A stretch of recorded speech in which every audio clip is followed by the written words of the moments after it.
Here is one of a series of talks by spiritual leader Lola McDowell Lee, spanning 2 decades from the early 70s through the 90s.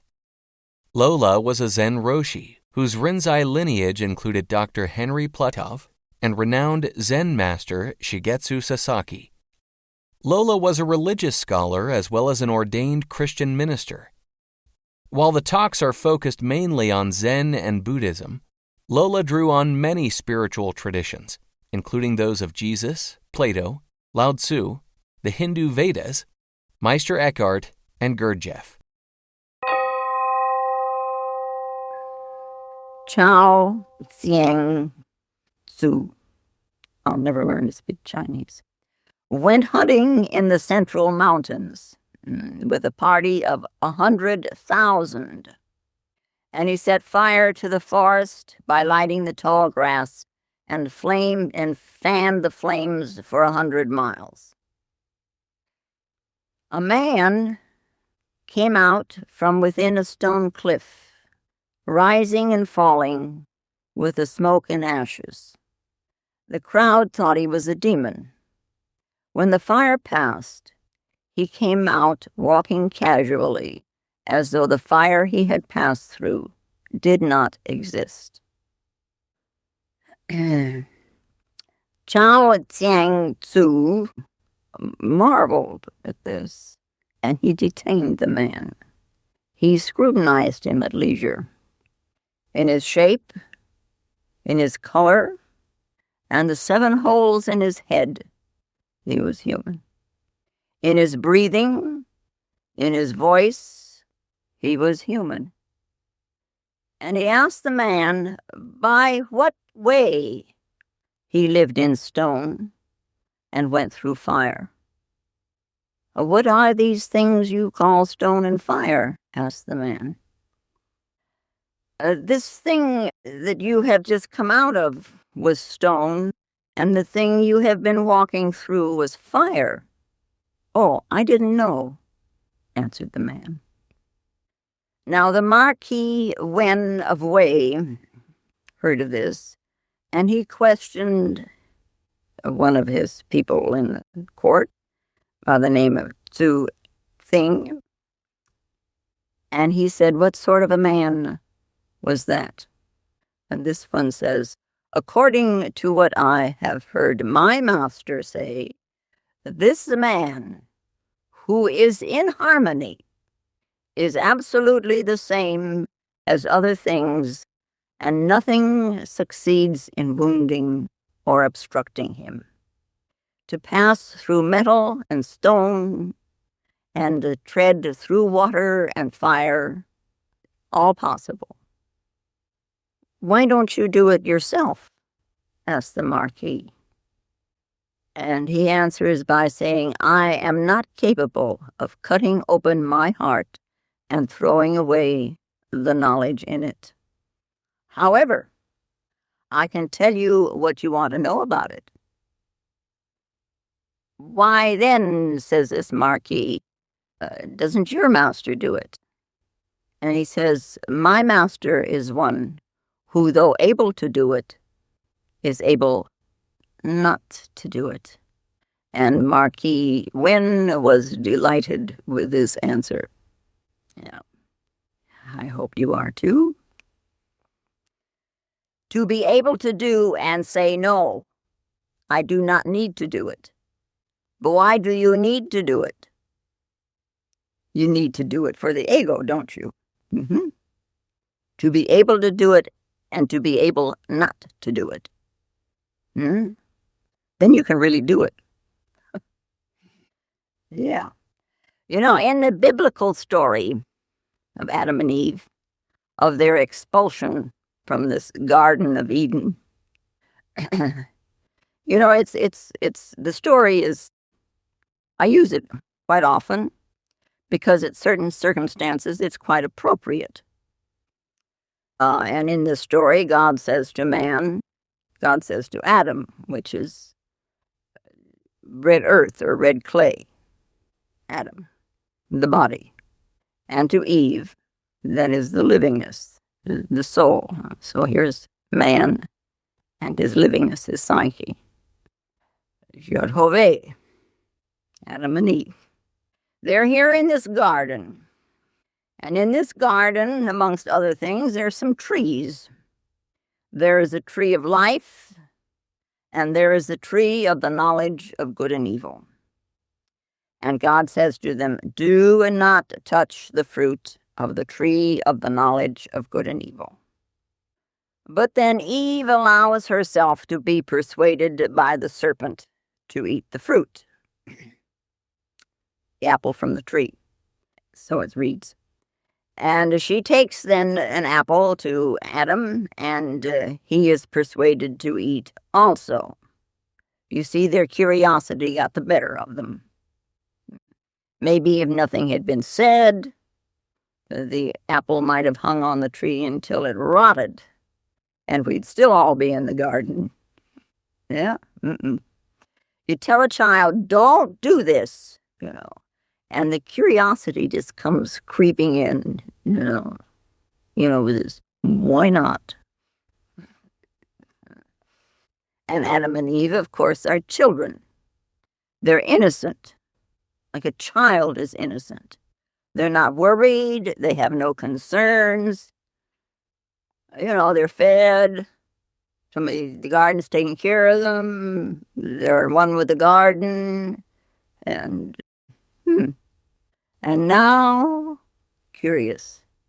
Yeah. This serpent, he's kind of like the great god Thoth, who wanted to give mankind words as a reward for our endeavors, the great god of wisdom in the Egyptian hierarchy. So you've got the words. Thanks a lot. Be thankful. Yeah. Adam ate, and immediately he felt naked. Up to now, all this nice innocence, unconditioned innocence. And he hadn't been aware that he was naked. But now, the fruit of the knowledge of good and evil, this ego function steps into the picture. We have now the discrimination, the distinguishing, the judging, pleasure, pain, and this I like and that I don't like. And he says to himself, this Adam, am I beautiful or not? Is it good to be naked or not? Body awareness. He became self-conscious, conscious of the self of the body. Prior to that, it had been consciousness, unobstructed consciousness, but now self-consciousness. So he had to leave the garden. You can't stay in the garden and be self-conscious. No. One leaves the innocence of childhood to mature to an adulthood, which we do more or less. Yeah. Okay, but now what about the other tree? What is it that Adam and Eve have to do to get back into that garden of paradise so that they can eat of the fruit of the tree of life? And also, what about the garden?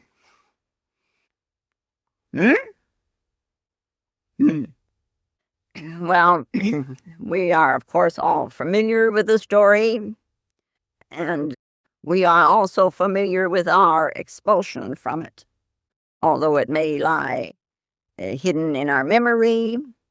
But there was a time when we were innocent, and there was a time when we were not ashamed. There was a time when we had no guilt. You make faces at it. Go ahead. We are, and we have all come this way out of the garden. We are born in innocence, with no ego, and we learn to differentiate. This is my mother and this is my father. These are my brothers and sisters. This is a chair, this is a mirror, this is inside and that is outside. We learned it, huh? We learned that this is round and this is square. that a tree is high and the grass is low, that the sun is far and the earth is near. We have this dichotomous knowledge. We have become identified with it. It is our way of thinking now. And, it says a little later on in this Genesis thing that God paraded the animals before Adam, and he had the dubious honor of giving them names. This is an elephant, and this is a lion, and we have been doing this ever since. We have learned these names that Adam gave. And we label things. We label everything. If something, if whatever, has no label, it is to us as if it did not exist. Take the very simple little thing of love. We have labeled this feeling. Would love disappear if we couldn't call it a name? If we didn't label it? And of course, love to different people is a different quality. We're not all the same with this love business. No. But now say there's something you don't know what it is, and it doesn't have a label. What are you going to do with it? What are you going to do with something you can't name? You can't talk about it. Then what good is it? Huh? Who can know something that really doesn't have a name, that doesn't have a label? Who can know something that doesn't have a label? And yet someone asks you, what is that? And you say, oh yes, that's bougainvillea. It's red bougainvillea. Do you know any more now about that which sits over there that we call a flower, which is also a label, than you did before you labeled it? You know any more about it? I think not. You know a label. My name is Lola. If you didn't know my name, what am I? Do you think by knowing my name that you know me? If you didn't have a label, if we couldn't even say man, woman, regardless of what your name may be, who are you? And that's extremely important, just in that context. No labels. Who are you? With no label. However, we name things, we give them labels, and that gives us the impression as if we know. Because the minute you say, oh, that's red bougainvillea, as if I know. All you know are two labels, not the thing itself. Yeah. We name places where we live. We can say, I live in a house, or I live in an apartment, or I live in a high-rise, I live in a condo, whatever. I live in a tent. Huh? And so there's this couple who finally managed to save enough money to buy a house, and they moved in. And after a few days, when the neighbors thought they had allowed them enough time to get settled, they came to pay their respects and to see what they had done with the interior of the house. See, and one of these neighbors very curiously asked, I wonder why they call this type of thing a bungalow. And this new owner said, well, the builder bungled the job badly, and I still owe, so it's a bungalow. That's where the word comes from. Huh? Well, anyway. I live in a ranch-style bungalow. Yeah, we are captivated, and we are conditioned. We are identified with our labeling, with our naming, with our use of words, and we insist on taking them with us wherever we go, even in a meditation. Now, in Zen, as in Taoism before Zen, these old patriarchs developed the use of the question, which we call now a koan. And let us say you are presented with the problem of the sound of one hand. This we know is a sound of two hands, and we call it clapping. However, what is the sound of one hand? And you can't call that clapping. So it is a sound of one hand. Yeah. Well, it's rather absurd, Can't make a sound. And so the person meditates on this. May take a year, may take 10 years, may take 20 years. So what? After all, where are you going? So you bring an answer. Confrontation room. Teacher says, nonsense. Try again. Try hard. Next time says, try harder. And the person tries. And there doesn't seem to be any answer. And this thinking mind says, I can't do this. The problem is you believe that. So never mind what the thinking says. It's just giving more labels, I can do this. Why can you do it? Because you can get out of the way. Stop thinking. Anyway, as long as the mind says, I can't do this, and is trying to figure out what is the sound of one hand, the tension builds. Because I got to go in there and say something, And it builds. And it builds. And finally, one day, it's built to such an extent, it's like it reaches the climax. And out of exhaustion, this tired mind, tired of all this nonsense going on, it just flops and all the language disappears. And look at that. There's the answer in a non-linguistic experience. And such an understanding that comes with this. Such an excitement that comes with this non-linguistic answer. Yeah. Anyway, now, this Chao Tzu, he went hunting, and he set fire to the forests. And a man came out from within the stone cliffs, and he was rising and falling, as it were, with the smoke. Now, this is a description that the Taoists give of flowing with life. He's flowing with the smoke. The Chinese, have very vivid imaginations. Who else dreamed up such things as the Yellow Emperor and the Green Dragon with the Great Pearl?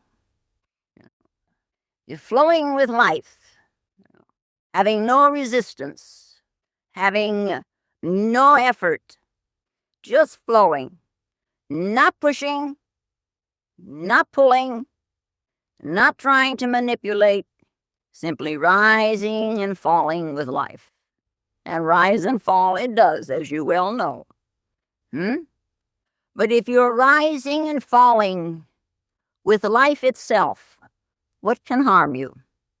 To be so in tune with yourself that you are in tune with all existence, what can harm you? There are no obstructions in the totality. Now, this is an attitude toward life, and they do practice it, and they do realize the experience of it. And out of this attitude, there have arisen, of course, the martial arts, where the approach to protecting yourself is to relax. We talked about that last week, I think. Don't fight. You flow with. Do not make an enemy of the situation. Do not become a rigid when someone comes to you. Go with life and go all the way. No harm can come. Do not place conditions upon it. Trust it. Now, Chuang Tzu, who told this little story to begin with, was a disciple of Lao Tzu. And they are Taoists. And Lao Tzu, as you all know, wrote the Tao Te Ching, one of the smallest texts in the religious field, or I guess that's where we put it. And yet, next to the Christian Bible, it is the most read. It's the most popular. I wonder if it's so well read, why do people don't follow it more? This little book, there is something in it that intrigues. There is something so profound in it that it seems to ruffle something in the deeps to awaken. Because he says, on the surface it is not clear, but in the depths it is not obscure. Yeah. So just reading, and trying to understand, it already begins to ruffle in the deeps, to awaken. And there are, of course, many, many, many translations of it. One of which it starts out with, the Tao that can be expressed in words is not the eternal Tao. If it's in a word, it ain't it, folks. No. The name given is not the eternal. That which cannot be named is the beginning of heaven and earth. That which can be named is the mother of all things. I always look into that which is not, to contemplate the Tao's wonders, and into that which is, to contemplate its boundaries. Both is not and is are one and the same, from which all things with different names arise. This sameness is wonderful. It's more than wonderful. It is the door to all wonders. Isn't that a nice translation of the Dao Go Dao, Tei Cheng Dao, Ming Go Ming, Tei Cheng Ming? I won't go on. You don't understand Chinese. I don't speak it well anyway. The influences, directly and indirectly, exerted by this very extraordinary work, it is so far-reaching, quite out of proportion to its very small size. And it existed side by side with Confucianism. Taoist philosophy, forms. Can I still say forms, or do I have to say did form? There's still some of it over there. They're letting him do the Tai Chi again. Basically, from what I've seen on TV, they're still following the Taoist philosophy as best they can. But anyway, it did form the main current of Chinese thought, these two. And the Taoist philosophy, of course, molds thought in a different way than just simply morals and ethics. Confucianism is moral. It's ethical. It's political. Taoism is creative and artistic, and it's spiritual. Confucianism is positive and masculine. See, it's objective. While Taoism is passive and feminine and yielding. There's a great deal in the Tao Te Ching about yielding. Well, even Jesus, he talks about it too. The first shall be last and last shall be first. How come? It's yielding. So through it, there built this very strong sense of simplicity and innocence. And in this stance, of innocence and simplicity, it welcomed Buddhism when Bodhidharma arrived on the Chinese shores. And together they have become the tradition of Zen.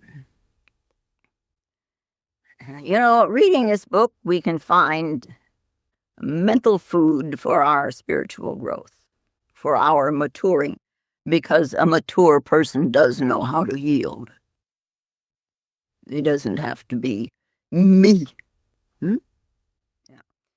And this way of looking at it conceives the Tao as all-embracing. It is immanent and transcendent. It is eternal and it is infinite. Precedes the creator of heaven and earth, and yet continues to sustain heaven and earth. The Tao is this profound mystery, and nothing is separate from the Tao. Mystery upon mystery upon mystery upon mystery. So the views in this book, have effects on the human mind for the thinking's betterment. Through bringing this mystery to the human mind, it widens the horizons of introspection and meditation and opens the door to an ever-deepening sense of awe. And religion is awe. Although this Lao Tzu points out that the Tao cannot be told in words, this does not mean that the Tao cannot be experienced. There is the difference, It not only can be experienced, it should be experienced. It is the way of heaven. It is the way of earth. It is the way of man. It is the source of our being and our becoming. It has no purpose. It seeks no rewards. It doesn't look for praise, and yet it performs all things to perfection. Like water, it winds its way by yielding. As this Lao Tzu taught, this mysterious Tao overcomes the strongest things that we can name.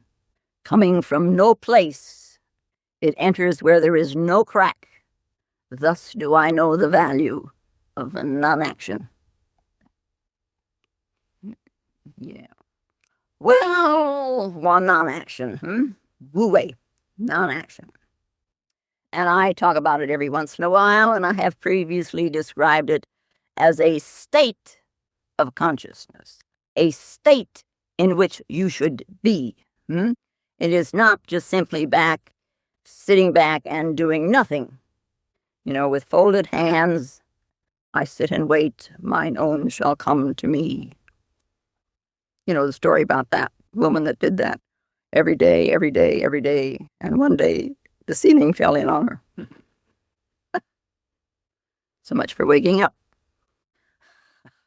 One can sort of practice this toward this state, toward the experience of this Wu Wei. One can carry with oneself meditation. One can hold a focus at all times. One can hold a focus at all times, not allowing it to interfere with the daily chores. Not allowing it to interfere with the thinking. Not allowing it to interfere with the feeling.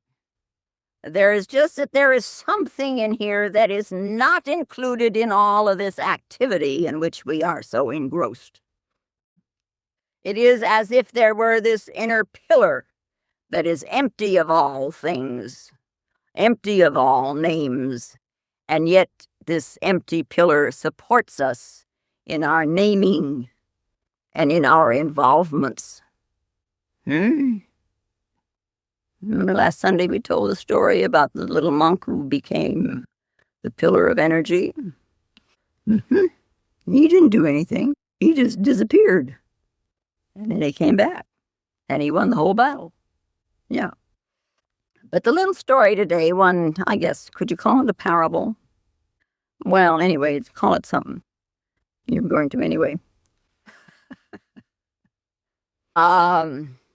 I'm not suggesting that anybody try to walk through fire or live in a stone cliff. There's a lot of this fire walking going on this day and age, and people have tried it.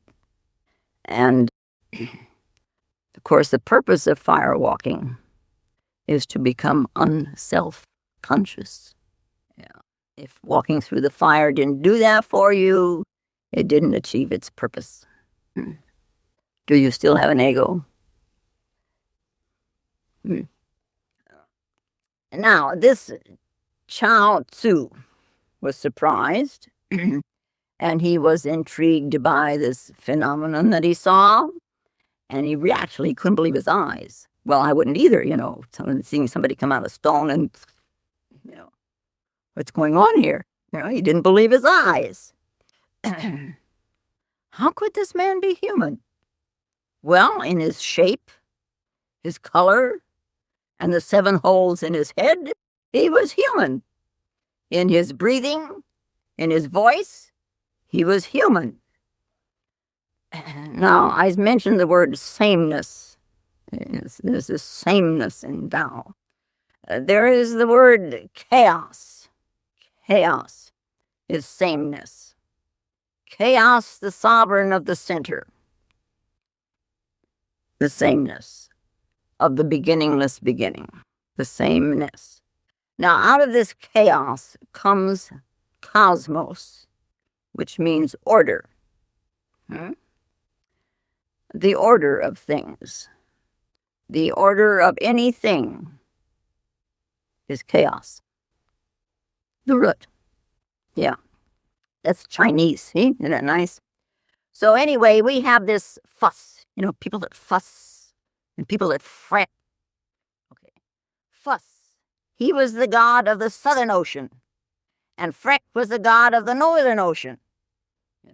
And they happened once to meet in the realm of chaos, the god of the center. See? And chaos treated them very handsomely, and they discussed it later between them, what they could do to repay his kindness. And they had noticed that whereas everyone else had 7 apertures for sight, hearing, eating, breathing, chaos had none. We have 7 holes in our head. Chaos had none. So they decided to make an experiment by boring holes in him. Every day they bored a hole, and on the 7th day, chaos disappeared. They laid him with clothes. Through the use of the senses. The original face is covered. Within this human state, it is a state of consciousness. It's a little different than the state of the red bougainvillea. Within this human state, body, mind, consciousness, if you wish. Within this human state, there exists a potential. And as Nietzsche called it in his Zarathustra, when he came down from the mountain, he said, "Lo, I bring you Superman." Yeah, a supra state of consciousness. It is a destiny we have. To reach our destiny, we must cooperate with nature through harmony, through a surrender. Jesus was in the Garden of Gethsemane, and he went through his thing like a human being, and he said, take this cup from me. And then he surrendered. Thy will be done. And on the cross he called, Abba, Abba, Father, why hast thou forsaken me? And then he realized that he was not forsaken, and he gave up the ghost and he died. And 3 days later, he appeared again. This form coming out from this fire and this smoke looked like a man. Well, it was a man. And the Buddha was a man. Lao Tzu was a man. Chuang Tzu was a man. Krishna was a man. Jesus was a man. They were men. They were human. But they were also something else. They were Nietzsche's Superman. Krishna of the Hindus is called an avatar, which means God has descended. When God descends, now be careful with these labels, huh? Watch what you do with them. Then there is this transformation. There is a transcendence, which is an upgoing, rising. And then there is something that descends. And it is something so superb, so extraordinary, so with no language. One is no longer just a man or a woman. There was an old Zen master who said once, I took a walk, and suddenly I stood still, filled with the realization that I had no body or mind. See, all I could see was one great illuminating whole, omnipresent, perfect, lucid, and serene. I felt clear and transparent. Now, Dogen, the head of the founder of the Soto Zen sect, he just said, body mind dropped off, dropped off, dropped off, dropped off. And this state must be experienced by you all, this dropped off. Let go your hold. It's Vivekananda said it. Thine only the hand that holds the rope that drags thee on. Let go thy hold. O sannyasin bold, say Om Tat Sat. Om. Yeah. And then Dogen goes on to say, as you regain your breath, it is like drinking water and knowing it is cold. It is joy inexpressible. Don't you want some of that? Try harder. Yeah. See, and it said it transcends humanity. Yeah. Supraman transcends humanity. The experience transcends humanity. It is part of being born human to go beyond humanity. It's part of it, huh? Until you do transcend, you have not fulfilled your destiny. You have not yet claimed your birthright. A human is like a river flowing, huh? When a river flows, it is bound to reach the ocean. Now, rivers do not have maps and signposts and what have yous, huh? No, they don't. But there is need for a guide. Now and then, there is a need for someone to explain what is happening in a non-linguistic state.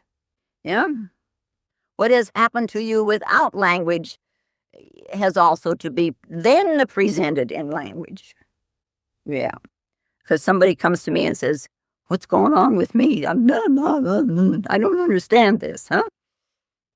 When something does occur, we have our concepts and we have our ideas about what Superman is. And he's not like he is on TV, We have our ideas about enlightenment, of what will happen when this thing called realization occurs to me. I tell you, in no way, in no imagination, can you have a concept, can you have an idea as to what will occur? So drop it. All you're doing is hanging on to labels. Now, Lao Tzu then says to this man, by what way? By what way did he live in stone? And by what way did he go through fire? By what way? And the Buddha was asked this over and over again. By what way did you attain? By what way did you achieve? By what way have you achieved? Did you achieve what you have already achieved? By what way? And Buddha said, just drop it. Drop the ways. Drop the mind inventions. The great Tao is when there is no way. It is the way of no way. So just drop. Things are as they are in this cosmic order. There is nowhere to go. One just simply has to let go. You relax and be here now. Relax into yourself. Relax and be here now. Relax and be extremely alert. Relax and be extremely awake. Then drop, and you will be relaxed in the great Tao. Now look at me. Do it.